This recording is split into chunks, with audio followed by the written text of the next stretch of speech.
অসমৰ অন্যতম অৰাজনৈতিক ছাত্ৰ সংগঠন অসম জাতীয়তাবাদী যুৱ ছাত্ৰ পৰিষদৰ টিয়ক আঞ্চলিক সমিতিৰ উদ্যোগত আজি টিয়কত এক বৃহৎ যোগদান কাৰ্যসূচী অনুষ্ঠিত কৰা হয়। উক্ত অনুষ্ঠানত সদৌ অসম ছাত্ৰ সন্থা টিয়ক আঞ্চলিকৰ উপসভাপতি ৰীতম দত্তকে প্ৰমুখ্য কৰি প্ৰায় ৩০ জনৰো অধিক ছাত্ৰই অসম জাতীয়তাবাদী যুৱ ছাত্ৰ পৰিষদৰ নীতি আদৰ্শৰ প্ৰতি আকৰ্ষিত হৈ আনুষ্ঠানিকভাৱে সংগঠনটোত যোগদান কৰে। অসম জাতীয়তাবাদী যুৱ ছাত্ৰ পৰিষদৰ টিয়ক আঞ্চলিকৰ সভাপতি প্ৰশান্ত দত্তৰ সভাপতিত্বত অনুষ্ঠিত এই সভাত কেন্দ্ৰীয় সমিতিৰ কাৰ্যনিৰ্বাহকৰ সদস্য ৰন্তু ভূঞা, জিলাৰ সাংগঠনিক সম্পাদক হিমাংশু বৰুৱা, উপদেষ্টাদ্বয় ক্ৰমে পাপু কলিতা, বিটু ৰাজখোৱাকে প্ৰমুখ্য কৰি আঞ্চলিক সম্পাদক কবিৰ বৰাসহ বহুজন ছাত্ৰ নেতা উপস্থিত থাকে। যোগদানৰ শেষত শপত বাক্য পাঠ কৰি অনাগত দিনৰ ৰাজ্যৰ লগতে টিয়কৰ বিভিন্ন অৰ্থ সামাজিক সমস্যাৰ ওপৰত সকলো একত্ৰ হৈ মাত মতাৰ সংকল্প লয় আৰু বিশেষকৈ অধ্যয়নৰ ক্ষেত্ৰত ছাত্ৰ-ছাত্ৰীক প্ৰতিটো মুহূৰ্ততে সহায়ৰ হাত আগবঢ়াবলৈ প্ৰতিশ্ৰুতিবদ্ধ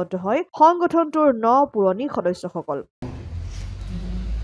আজি টিয়কত অসম জাতীয়তাবাদী যুৱ ছাত্ৰ পৰিষদ টিয়ক আঞ্চলিক সমিতিৰ এক যোগদান কাৰ্যসূচী আজি সমাপন হয়।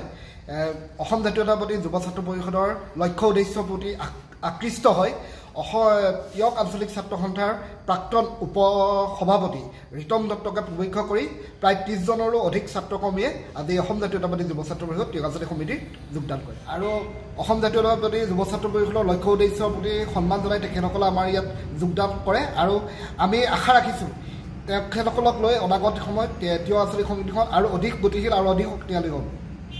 অসম আদিত্য টিয়ক।